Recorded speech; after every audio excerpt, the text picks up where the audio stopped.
about to enter the world of urban legends, where fact is often stranger than fiction. Sometimes it's hard to tell the difference between truth and urban legend.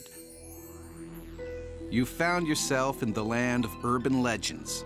Here, you will see 3 tales that will test your ability to discern the truth. 2 of the stories are complete myths, but 1 is true. Will you be able to tell the difference? First, sharp pencils and teenage angst lead to a fatal and horrifying act of desperation.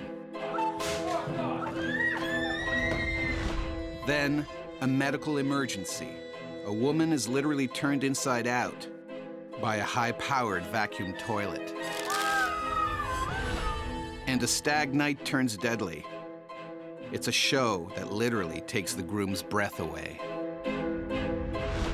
3 bizarre tales to be sure, but make no mistake, one actually happened. It's up to you to figure out which one. We'll tell you if you're right at the end of the show. First up, can sharp pencils kill? For many teenagers at Catherine Gable's school in Portland, Oregon, high school was the best days of their lives. But not all students felt that way.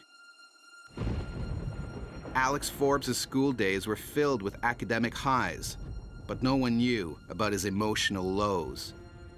Not even his mother, Karen Forbes. He had a straight-A record, always did, ever since he was in kindergarten, really. You know, we never tried to push him or anything like that. He just this innate ability to do really well at school. Only now is she able to talk openly. Karen Forbes continues to struggle to make sense of the tragedy surrounding her gifted son. Her family life was left shattered, her marriage broken. She's been treated for depression and undergoes weekly therapy. It seems nothing will fill the void left by her son. But Karen's loss is also shared by her older son. He lives with his father in a different city, but they both declined to be interviewed. Alex touched the lives of many in his brief life. Meet Alex's classmate, Melanie McGinnis. She too was keenly aware of Alex's academic ability, but unaware of his emotional problems.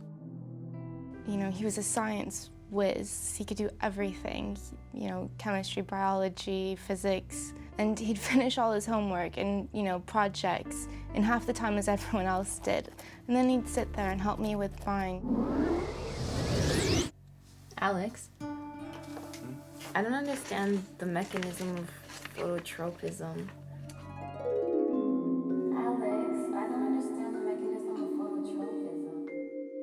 Alex was falling madly in love with Melanie, but she doesn't realize it. Alex is so shy, he can't tell her how he feels.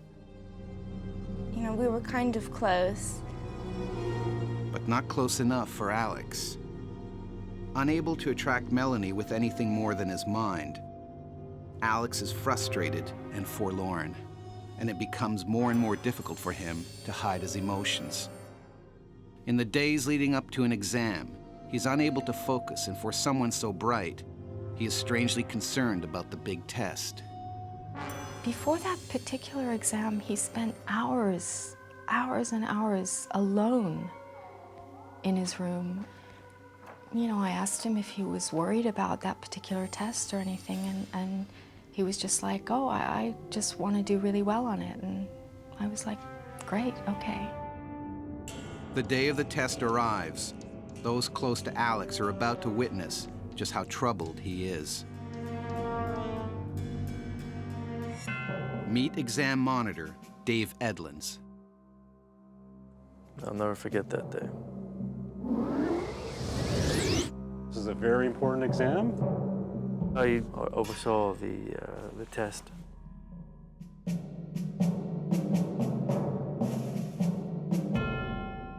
The exam is supposed to last 3 hours. The test itself should have posed no challenge to Alex. He'd routinely finished exams early. His classmates soon learned that something was up with Alex.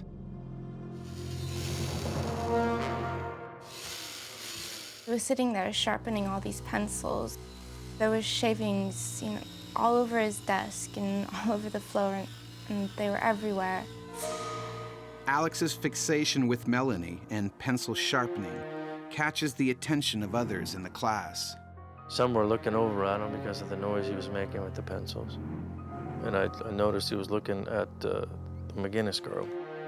I was sitting across from him, and then he just had these two pencils. They looked pretty sharp. What happened next was, it was like, I don't know, it's like something out of a movie or something. I walked toward him. He just took the two pencils and put them up his nose. And I giggled a little because it looked funny,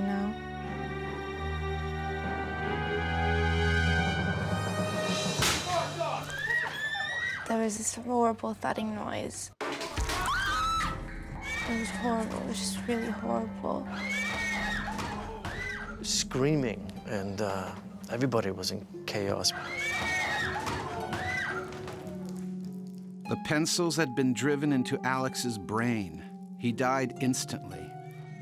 On the back of his exam paper, a chilling suicide note. I mean, I just read the note that he wrote over and over and over again. Achieving excellence is easy for me, but I can never achieve the excellence of love. They gave all the kids in that class who saw Alex do that, they gave him all like a 4.0, high grade, regardless of how they did. There is a bittersweet irony to Alex's story. Things could have turned out differently. I did kind of like him. I was attracted to him, but it's not something I would have told my friends because, he wasn't that cool. But, if he had maybe tried to kiss me or something while we were studying, I probably would have let him. This classroom drama is a sad tale with a shocking end. But is it true? Can someone kill themselves by jamming a pencil through their nose and into the brain? Give it some thought, and we'll reveal all at the end of the show. Meanwhile, try to guess correctly on this mini-myth. Mini-myth number 85, an airbag annihilation. Staff at the Royal Free Hospital in Reading, England, was perplexed over the cause of death of one admission. The paperwork said road traffic accident, but the body said plastic religious statue plunged through the heart. Police reports confirmed the driver was a devout Christian. She had grabbed the model of Jesus off her dashboard just before she crashed. The impact of the expanding airbag drove the holy statue into her chest, killing her. True tale or just a mini-myth? Actually, it's just a load of hot air. It's been going around since airbags were invented. On Urban Legends, we'll present 3 stories for your consideration. You have to decide which one is true. Is it the story of how love and a sharp pencil drove a distraught teenager to take his own life? Or could it be our second story, Inside Out? A woman has a horrifying experience while sitting on a toilet. The cruise ship, an international symbol of elegance, the transport of choice for those who want complete luxury and style. And yet, the sea has been the center of some dreadful disasters. Meet holiday travelers Dr. Brendan Wynne and his wife, Patricia. The Wynne's happy ocean voyage is drawing to a close when they become involved in a bizarre incident. Lurking on board is an accident waiting to happen. Passengers, including Mrs. Wynne, had noticed something unusual about the bathrooms. we sort of commented on the sound that the toilets made when you flushed them. This was not a normal sound. This was a very loud mechanical vroom when the toilets were flushed. The good ship Pegasus was built in 1972 and had all the latest conveniences, including a state-of-the-art industrial sewage suction pump. This meant the onboard toilets operated with the use of a very powerful vacuum, and they worked well until one fateful evening in 1986 while docked in Vancouver, Canada. An announcement came over the loudspeaker that said, "Would the skipper please come to the front desk for an emergency? And if there's a doctor on board, could the doctor please come to the front desk for an emergency?" Dr. Wynne is summoned along with his wife, who's a qualified nurse. They are taken to the cabin of Mrs. Helen Larson, where they see something neither of them was quite prepared for. You'll be all right. You will. Seems to be a problem here. This woman, about age 70 or so, was lying on her bunk on her side. At least 10, 12 feet of small intestine was lying in the bed behind her. She was going into shock, and because of her critical condition, we wanted to get her to a hospital as quickly as possible. Mrs. Larson's intestines are still attached to her body, but entirely outside her abdomen. Stunned though they are, the Wynnes immediately move to stabilize the patient. Her husband didn't say too much, except that she was on the toilet when this happened. She had gone into the bathroom. This was a very small cabin, and she had a bowel movement. Mrs. Larson's thighs create an airtight seal around the toilet bowl. While sitting down, she flushes, and the vacuum power sucks out her small intestines. Luckily for Mrs. Larson, the ship is in port. She's rushed to the nearest hospital where surgeons successfully put her bowel back in place.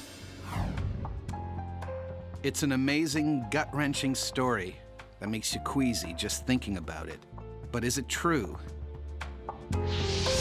We'll satisfy your curiosity at the end of the show. Just when you thought it couldn't get any weirder, take a look at this mini-myth. Mini-myth number 245, the molasses disaster. On January 15, 1919, in the North End neighborhood of Boston, Massachusetts, a tank containing 2.3 million gallons of molasses bursts open. A 15-foot wave of the sticky liquid pours through the streets at about 35 miles per hour. It kills 21 and injures 150 others. Is it to be believed? Yes, it's true. The Boston molasses disaster of 1919 is a well-documented historical fact. It was caused by a combination of unseasonably warm weather and a faulty tank. The sticky mess took 6 months to clean up. Locals claim they can still smell the molasses today. So far, we've told you about the teen whose unrequited love led him to take his own life with pencils. And the tale of the toilet, its flush powerful enough to pull a poor, unsuspecting woman's insides out. Were they true? Don't guess until you've seen our third and final story. The groom who should have stayed home on his stag night. This derelict building used to be a strip club, but it closed after a bizarre incident and has never reopened. That incident happened on June 23, 2000, during a party for groom-to-be, Danny Redmond.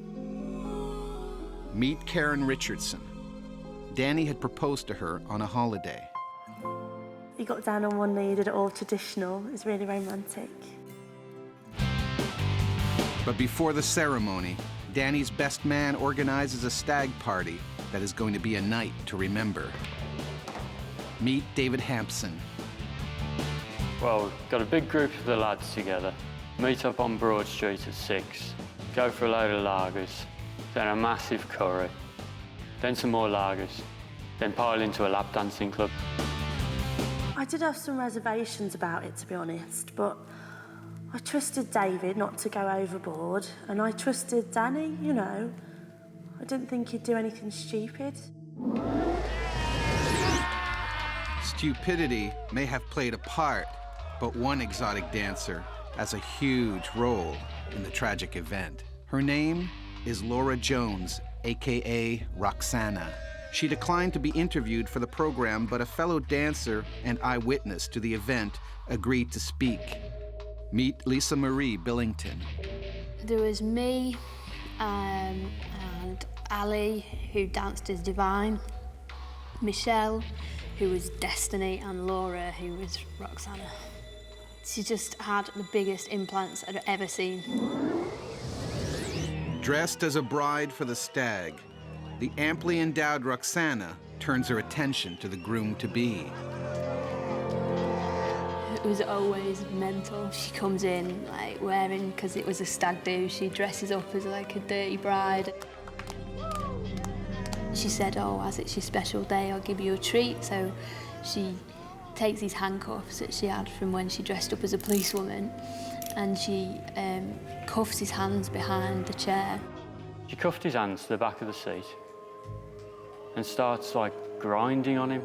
Danny's intoxicated and ready to play along. Roxana proceeds to step up the action to the delight of the onlookers. You know, really going for it, like rubbing her boobs in his face. Danny begins gasping for breath. We were just kind of standing back, like just, you know, smiling at it all. He looked like he was loving it. Roxana playfully deprives Danny of air, what she mistakenly thinks to be a pleasurable sexual experience, known as erotic asphyxiation. But Roxana doesn't know how dangerous this aspect of sex play can be, especially when you don't know what you're doing. Here to explain is expert and columnist Dr. Catherine Hood. The theory behind asphyxiation for sexual pleasure is that depriving the brain of oxygen makes a person feel faint and heightens their sensations. So a lot of people find that pleasurable, but it's also thought it might release endorphins from the brain, which are your body's natural feel-good chemicals. Danny isn't experiencing any pleasure at this point. The handcuffs, alcohol, and asphyxiation puts his life in mortal danger. You know, he went a bit still, and Roxana got off him. She realised first, I think. She just started shaking him. It's terrible. He just went limp. He was unconscious, except he wasn't unconscious. He was dead. Daddy! Hey, Daddy! Go! Well, she must have smothered him. He must have suffocated. Just couldn't believe it. None of us could believe it. It's estimated that there are as many as 300 deaths a year due to asphyxiation gone wrong. If you've taken a lot of alcohol, then that acts as a natural depressant for the brain anyway. So obviously it's not only going to impair your reflexes and your ability to signal for help, but it actually might exacerbate the effects of blocking off oxygen to the brain. He had his hands handcuffed behind his back. It's pretty impossible to give any kind of hand gesture or any kind of signal to say, look, enough. Yeah, I miss Danny. He was my best mate. I do kind of blame him because he took him there, but I know that's not fair. I mean, yeah, we used to do everything together. Oh, he's gone. Gone, but not forgotten. Could Danny have suffocated as a result of Roxana's careless sex play? Do people really die from what is known as erotic asphyxiation? We'll tell you the truth after this mini-myth. Mini-myth number 10, the parachute plunge. Ivan McGuire, an experienced parachutist from North Carolina, had over 800 jumps under his belt. He was planning to videotape a private lesson given by an instructor when he made a big mistake. He'd packed his video equipment on his back instead of his parachute, and when he tried to pull the ripcord, there wasn't one there. Oops. So what about that tall story? Did you fall for it? Good, because it's true. Ivan McGuire jumped to his death in 1988, back in the days when video equipment really did weigh as much as a parachute.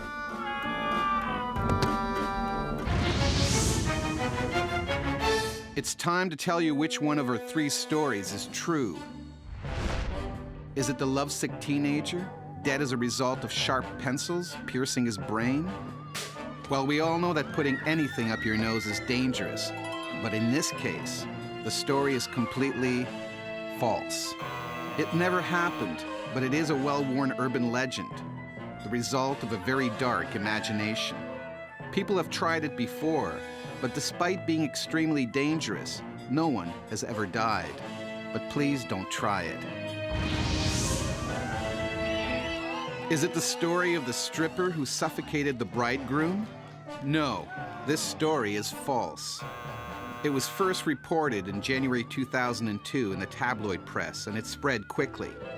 While there are cases of death caused by erotic asphyxiation, this wasn't one of them. According to studies by the Federal Bureau of Investigation, between 250 and 1,000 deaths can be attributed to this rough sex play in the United States each year. As well, most strip clubs don't allow patrons up on stage, and there has never been a documented case of death attributed to suffocation in this way. So that leaves us with the incredible story of the woman who flushed while sitting on a toilet and had a portion of her small intestine pulled from her body. Yes, it's completely true. The Pegasus was a real ship with a powerful vacuum pump toilet system that in 1986 did the damage. Mrs. Larson really was a passenger on that ship who survived the incident. Dr. Wynn really is a doctor who initially attended to Mrs. Larson. It was a strange sight, a sight I had never seen before. To this day, the Wynns are wary of strange toilets. On a boat or on an airplane, I do stand up. That's all we have for you this time. Did you guess the real story? Well, if not, we'll give you another chance to test your truth-seeking ability on the next Urban Legends.